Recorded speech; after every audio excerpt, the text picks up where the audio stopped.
أعوذ بالله من الشيطان الرجيم. بسم الله الرحمن الرحيم.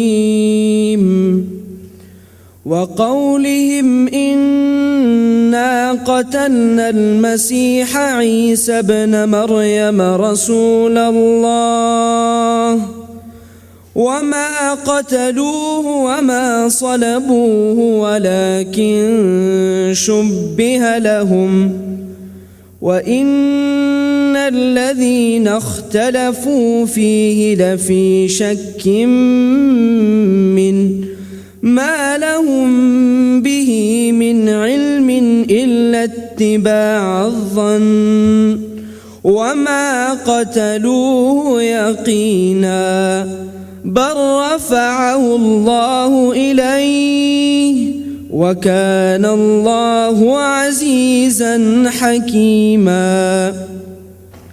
وإن من أهل الكتاب إلا ليؤمنن به قبل موته ويوم القيامة يكون عليهم شهيدا. فبظلم من الذين هادوا حرمنا عليهم طيبات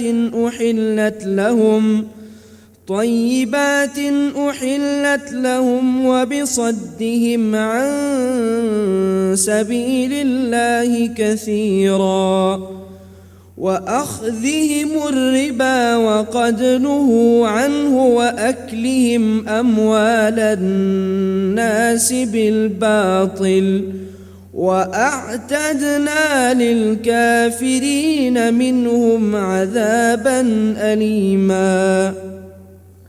لكن الراسخون في العلم منهم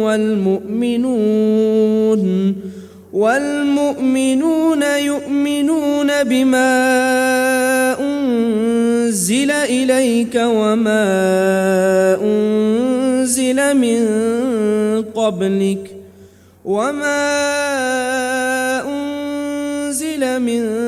قبلك والمقيمين الصلاة والمؤتون الزكاة والمؤمنون بالله واليوم الآخر أولئك سنؤتيهم أجرا عظيما. صدق الله العظيم. In chapter 4, the chapter which deals with the rights of women, verse 157. It basically says, in respect and in fact indicative pertaining to the discussion that we have here this evening, that they, the Jews, they said in boast, we killed Christ Jesus, the son of Mary, the messenger of God, but they killed him not, nor crucified him, but so it was made to appear unto them so. And those who differ therein are full of doubt, with no certain knowledge, but only conjecture to follow. For of a surety they killed him not.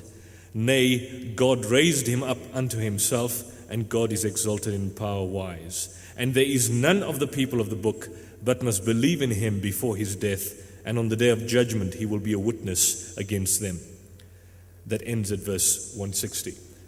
People have questioned the rationale behind these debates. I was questioned by many people. But it's important to have meetings of this particular nature, particularly as I emphasize again, Islam and Christianity being two of the most powerful influences in the world today. I don't think anyone can disagree with that in terms of faith. I'm not saying they have major influences in terms of world policy, but in terms of the large proportion of individuals who on census forms will tick off Christian and those who would tick off Muslim. There's a large number of us. We might not have powerful influence in terms of influencing world policy, but still we are major religions. Over and above that, both are moral religions. That is, they define morality in realistic rather than in cultural and in Gnostic terms. And at the same time, as I had recited in the verse and the passage from Surah 4, verse 157, both Islam and Christianity make strong doctrinal assertions about the nature of God, about the crucifixion, about the idea of the divinity of Christ. And hence, it's not surprising that if there are issues of conflict in terms of doctrine, we as Muslims and we as Christians need to be, of course, mature enough to discuss these issues sensibly, intellectually, and indeed with the level that is required to debate and discuss these particular topics. The subject selected, the crucifixion and the resurrection of Christ. Of course, we don't have the turnout that we did have in Cape Town, a phenomenal response at the University of Cape Town on a similar topic, but this particular topic has the potential to inflame. So it's a critical point of discussion, since both faiths make certain distinct and strong and powerful theological positions. They adopt strong theological positions on both issues. Our event is structured, and so to unpack this potentially inflammatory topic, which both speakers will handle maturely, it deals with faith. For the Christians, it's a point of salvation. For the Muslims, not accepting the crucifixion of Christ is indirectly also part and parcel of their belief system, part of their salvation. Why do we debate and dialogue on this topic? Because it's a good event to present two distinct and different views on the particular issue, and of course for the audience to make up their decision. People have also stated, why is the IPCI delivering lectures on topics which have the potential to offend? And so we respond accordingly and say, in all our events which are hosted and structured by the IPCI, we ensure that we allow the other side, the Christian perspective, to also come forth. So it will create that balance. It's not just one side being trumped up, it's both perspectives. And in this way, it will also bring both Christians and Muslims together. Look at this. We have an audience of Christians and Muslims together. You don't normally find that in Christian events or in Muslim events. So it's unique. On my right, I have before us Shabir Ali, who has, I believe this will be the second debate with John Gilchrist. The first was an enormous success in Durban. This will be the fourth debate, if I'm not mistaken, with with one more coming up on Saturday at Lenasia. Shabir has a Bachelor of Arts degree in Religious Studies from the Laurentian University in Sudbury, that's in Ontario, with a specialization in biblical literature, which is quite unique because we don't have people from different faiths studying the Bible or specializing in the Bible, in the Old and the New Testament. And he also has a master's degree in Religious Studies at the University of Toronto with a specialization in Quranic exegesis. He's presently in his fourth year, PhD studies in Quranic exegesis, and he has over the past, 2 decades, debated with leading Christian apologists, leading Christian ministers, people like Jay Smith, people like Dr. Anis Shorosh, James White, and various other personalities and individuals. Dr. William Lane Craig, leading Christian apologists. So it's not just a question of scoring points, but wanting to know the other side's perspective and at the same time finding common ground.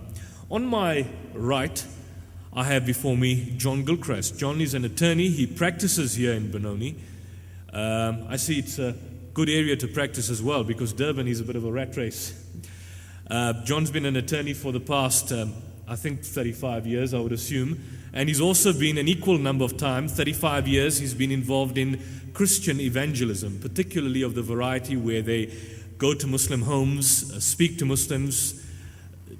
He's written several books on Christianity vis-a-vis Islam, on the relationship between Christianity and Islam, how to approach Muslims using the gospel, sharing the gospel with Muslims, and so on. So he's got a considerable amount of experience in terms of his engagement with Muslims and has debated with many prominent Muslim personalities, one being not least the late Ahmed Didat. I believe this goes back to the 70s, long before I was around. And of course Yusuf Bakas in the 80s. The format for the evening is as follows. Shabir will address us for 35 minutes.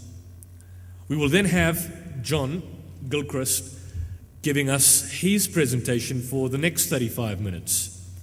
Thereafter, both speakers, Shabir will have the opportunity to respond to John's speech for 15 minutes, and John will be afforded the opportunity to respond to Shabir's lecture for 15 minutes. After that, we will have the question and answer session where you, the audience, will be given the opportunity to engage both speakers on the topic, importantly on the topic.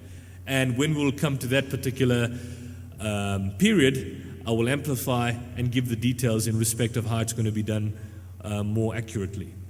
So I think both speakers are ready, and I don't want to take up the platform any further. Without further ado, I call upon Shabir Ali to address us for 35 minutes. If you may give him a round of applause.